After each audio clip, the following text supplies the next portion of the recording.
Hello students, welcome to NSQF IT tutorials.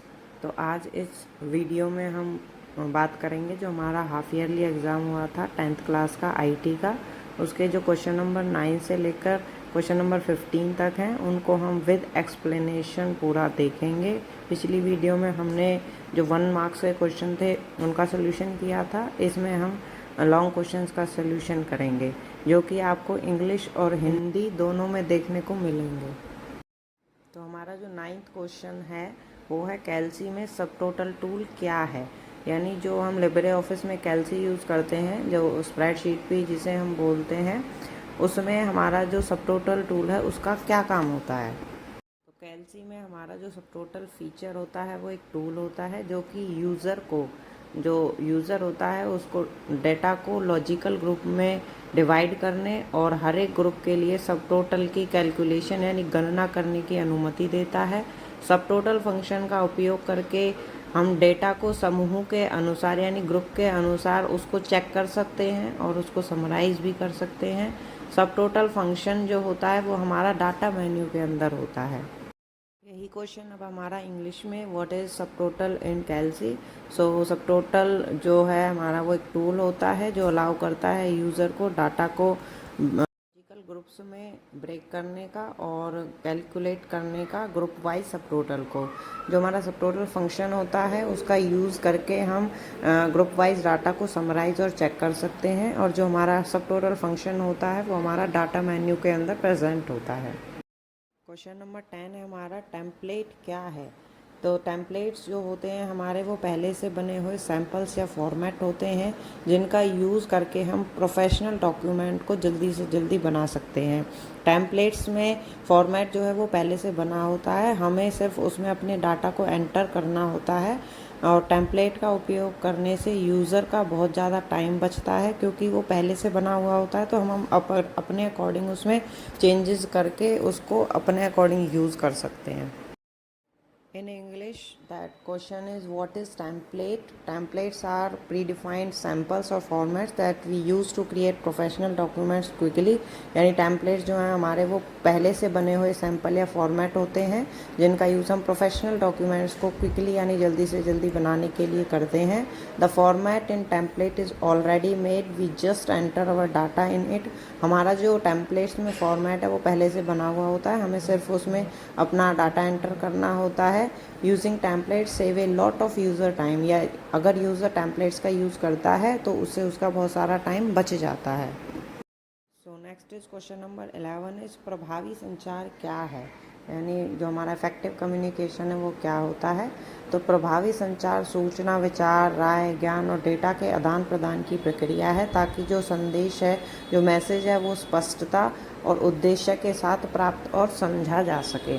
यानी कि जो हमारा प्रभावी संचार है उसमें क्या होता है कि जो हम मैसेज देना चाहते हैं वो हमारा जो है वो क्लियरली हम भेज सकें और उसको समझ भी सकें। प्रभावी संचार के कुछ हमारे कैरेक्टरिस्टिक्स हैं जो ये बताते हैं कि हमारा मैसेज कैसा होना चाहिए। जैसे कि हमारा मैसेज जो है वो क्लियर होना चाहिए, करेक्ट होना चाहिए, कंप्लीट होना चाहिए, प्रिसाइज होना चाहिए, रिलायबल होना चाहिए।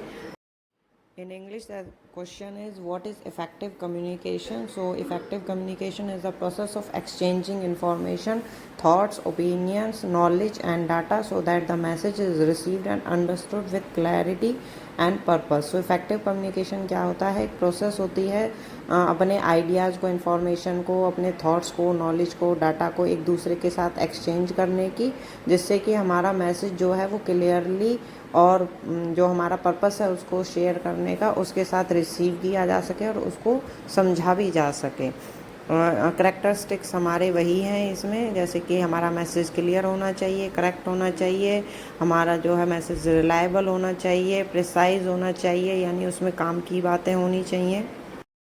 सो नेक्स्ट क्वेश्चन है हमारा क्वेश्चन नंबर 12 जो कि है एक मैक्रो का नाम रखते समय हमें किन नियमों को ध्यान में रखना चाहिए। यानी जब हम मैक्रो का नाम रखते हैं तो हमें किन किन बातों का ध्यान रखना चाहिए। जब मैक्रो होता क्या है, मैक्रो जो होता है वो हमारा एक्शंस को रिकॉर्ड करने के लिए यूज़ होता है। इसमें जब हम इसका नाम रखते हैं तो उसमें पहला जो अक्षर होता है वो हमारा एक लेटर यानी कोई अल्फ़ाबेट्स होना चाहिए, नंबर्स का यूज़ हम नहीं कर सकते उसमें। इसमें हम केवल अल्फ़ा न्यूमेरिक करैक्टर्स और अंडरस्कोर का ही यूज़ कर सकते हैं। अगर हम कोई नाम दे रहे हैं मैक्रो को तो उसमें सिर्फ 255 या उससे कम ही करैक्टर का यूज़ करना चाहिए, उससे ज़्यादा यूज़ नहीं करना चाहिए। एक ही मॉड्यूल में मैक्रो को यूनिक नाम दें, यानी एक ही मॉड्यूल में अगर अलग अलग मैक्रो हैं तो उनके अलग अलग यूनिक नाम होने चाहिए, सेम नाम नहीं होने चाहिए। So in English, question is what are the rules to keep in mind when naming a macro? So use a letter as the first character, यानी फर्स्ट कैरेक्टर हमेशा हमें लेटर का यूज़ करना चाहिए। Use only alpha numeric characters and the underscore character. Use fewer than 255 characters. Give unique names to macros within a single module. Next question is question number 13। Document में image किस प्रकार डाल सकते हैं, यानी हम जो है लिब्रे ऑफिस राइटर के अंदर जब डॉक्यूमेंट बनाते हैं तो उसमें हमें कोई इमेज को इंसर्ट करना है तो हम उसे किस प्रकार करेंगे। तो सबसे पहले उसके लिए हमें डॉक्यूमेंट को ओपन करेंगे, खोलेंगे, उसके बाद इंसर्ट मेन्यू में जा कर के इमेज का जो ऑप्शन होगा उस पर क्लिक करेंगे या फिर फॉर्मेट टूल बार में इमेज आइकन पर क्लिक करेंगे। उसके बाद हमारे सामने जो है फाइल मैनेजर नाम का एक बॉक्स खुलेगा, उस इमेज पर क्लिक करेंगे जिसको आप डॉक्यूमेंट के अंदर इंसर्ट करना चाहते हैं। जैसे ही आप उस इमेज पर क्लिक करोगे तो आपकी जो छवि है यानी इमेज है वो आपके डॉक्यूमेंट के अंदर इंसर्ट हो जाएगी। In English question is how to insert an image in a document. So हमें जो इमेज है वो लिब्रे ऑफिस राइटर के डॉक्यूमेंट में इंसर्ट करानी है। तो स्टेप्स क्या हैं? Open the document, then click on the image option in the insert menu और click on the image icon in the format tool bar. Then a box named File Manager will open in front of you. Then click on the image you want to select. Then your image will be inserted in the document after click on the image. So next question is निम्नलिखित को स्पष्ट करें। Consolidate function, then what if analysis, then goal seek. तो सबसे पहले हम देखेंगे consolidate function, यानी कंसोलिडेट फंक्शन क्या होता है। कंसोलिडेट फंक्शन का अर्थ है कि अलग अलग शीटों से यानी स्प्रेडशीट से हम डेटा को इकट्ठा करके एक ही स्प्रेडशीट में एक ही जगह पर समराइज कर देते हैं। इसके लिए हम किस फंक्शन का यूज़ करते हैं? लिब्रे ऑफिस कैल्सी में कंसोलिडेट फंक्शन का। इस फंक्शन की हेल्प से यानी सहायता से हम जो है एक स्प्रेडशीट में डेटा की जो विविधता की तुलना कर सकते हैं, यानी कि डेटा में किस किस प्रकार के डिफरेंसेस हैं और डेटा के संबंध की पहचान करते हैं कि डेटा का आपस में रिलेशन क्या है। नेक्स्ट है हमारा व्हाट इफ़ एनालिसिस टूल, यानी व्हाट इफ़ एनालिसिस टूल का क्या काम है कि ये जो है आउटपुट को सेम सेल्स में नहीं शो करता, ये इनपुट के बेस पे आउटपुट को शो करता है। तो उसको शो करने के लिए ये एक ड्रॉप डाउन लिस्ट का यूज़ करता है। ये जो टूल है वो सेल्स की दो एरेज का यूज़ करता है। एक एरे में ये इनपुट वैल्यू को रखता है और दूसरे एरे में ये फॉर्मूला का यूज़ करके उसमें रिज़ल्ट को शो करता है।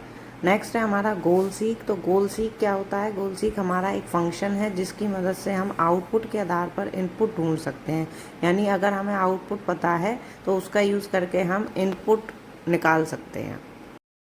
In English the question is explain the following. Consolidate function, what if analysis and goal seek. And consolidate function, consolidating data means summarizing the data from different sheets in a spreadsheet at one place, यानी एक ही जगह पर अलग अलग sheet से data को लेकर एक स्प्रेडशीट में समराइज करता है।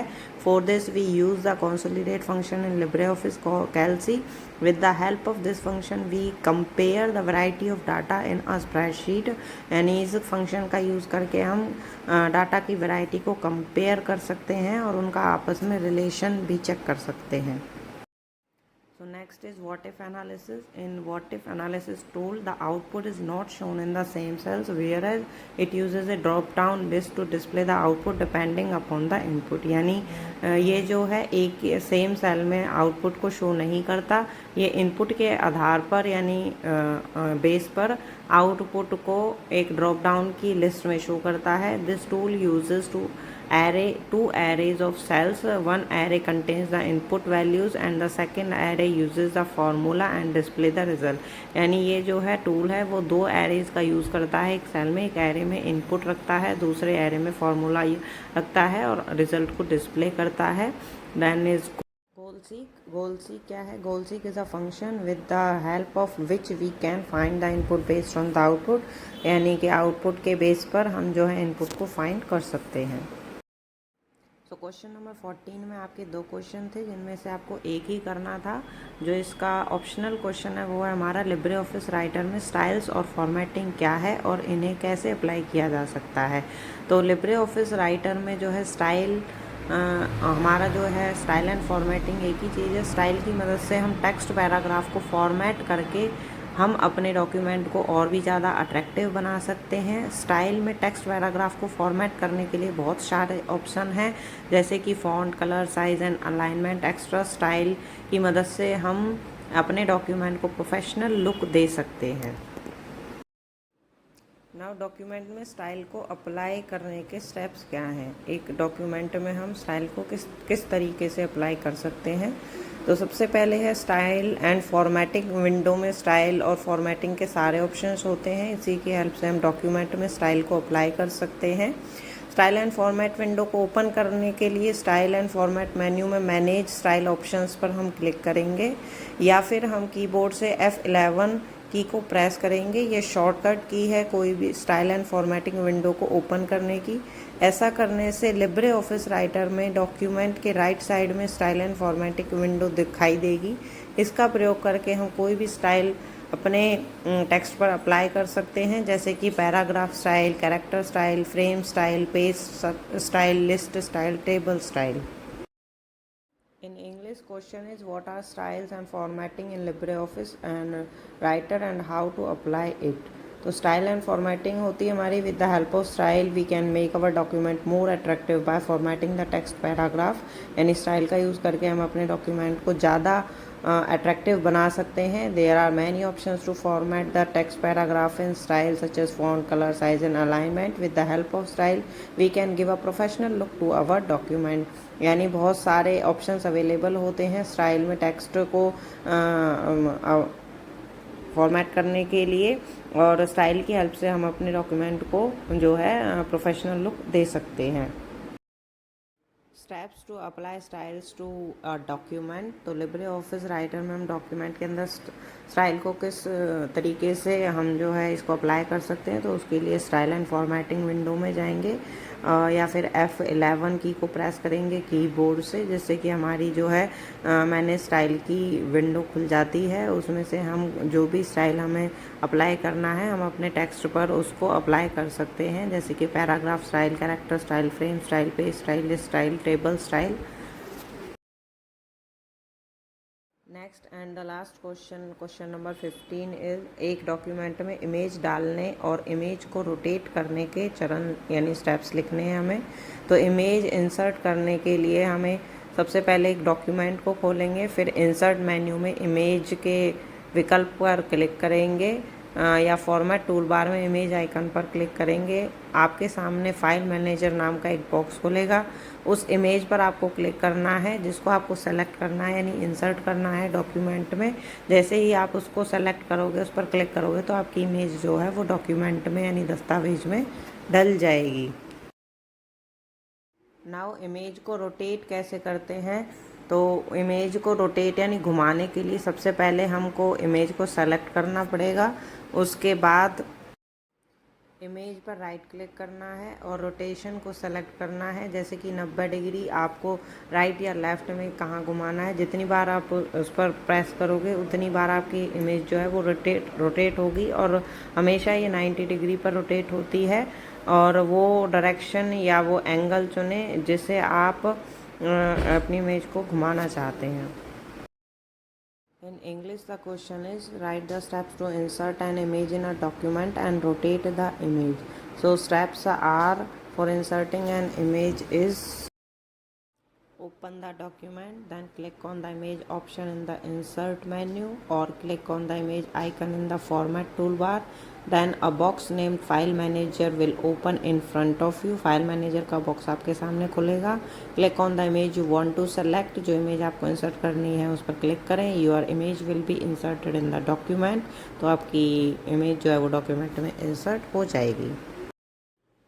Now steps for rotate the image. तो उसके लिए सबसे पहले select the image to rotate. Right click on the image and select rotate.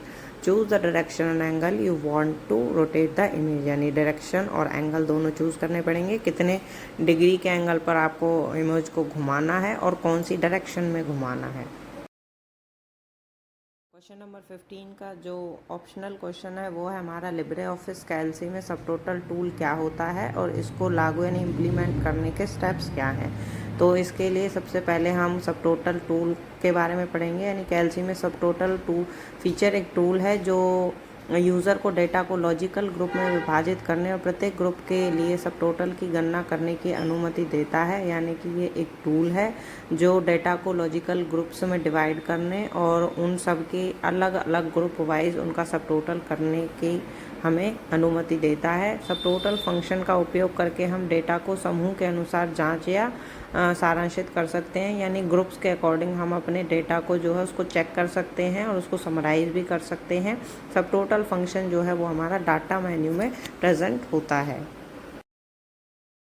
Now Libre office कैल्सी में सब टोटल टूल को लागू करने के चरण. तो उसके लिए हम सबसे पहले वो कॉलम चूज़ करेंगे जहाँ पर आप हमें सब टोटल टूल को लागू करना है. उसके बाद सब टोटल को कहाँ पर प्रदर्शित करना है दिखाना है तो वहाँ उस जगह का चयन करेंगे हम. उसके बाद आप आइटम गिनना चाहते हैं या आंकड़े को जोड़ना चाहते हैं इसके आधार पर गिनती या योग का चयन करें और ओके पर क्लिक करें. In English, the question is what is the subtotal tool in LibreOffice Calc? Write the steps to implement it. तो subtotal tool हमारा क्या होता है. कैल्सी में एक टूल होता है that allows user to break down data into logical groups. यानी डाटा को लॉजिकल ग्रुप्स में ब्रेक डाउन करने की लिए अलाउ करता है एंड कैलकुलेट सब टोटल्स फॉर ईच ग्रुप. और जितने भी ग्रुप्स में हमारा डाटा ब्रेक डाउन हुआ है उन सब के लिए अलग से सब टोटल करने को कैलकुलेट करता है. By using sub total function we can check और समराइज डाटा ग्रुप वाइज. हम जो है सब टोटल फंक्शन का यूज़ करके डाटा को ग्रुप वाइज चेक या समराइज कर सकते हैं. Sub total function is present in data menu. तो हमारा जो सब टोटल फंक्शन है या टूल है वो हमारा डाटा मेन्यू के अंदर प्रेजेंट होता है. Now steps to implement subtotal tool in Libre office Calc. तो उसके लिए select the column you want to apply subtotal tool. यानी जहाँ पर आपको ये अप्लाई करना है उस कॉलम को चूज़ करेंगे. Choose where you want the sub total to appear. Sub total कौन से सेल में आपको दिखाना है उसको चूज़ करेंगे. सेलेक्ट काउंट और sum depending on whether you want to count items और ऐड फिगर्स. जो भी आपको काउंट करने हैं आइटम्स या फिगर्स उनके अकॉर्डिंग आप जो है काउंट और सम को सेलेक्ट करेंगे. देन ओके पर क्लिक करेंगे तो आपका जो सब टोटल टूल है वो लिब्रे ऑफिस कैल्सी के अंदर उस कॉलम में आपका अप्लाई या इम्प्लीमेंट हो जाएगा. So thank you everyone. अगर वीडियो आपको अच्छी लगी है तो वीडियो को लाइक करें, शेयर करें, कमेंट करें और सब्सक्राइब करें चैनल को फॉर मोर वीडियोज़ इसी तरीके वीडियोज़ के लिए.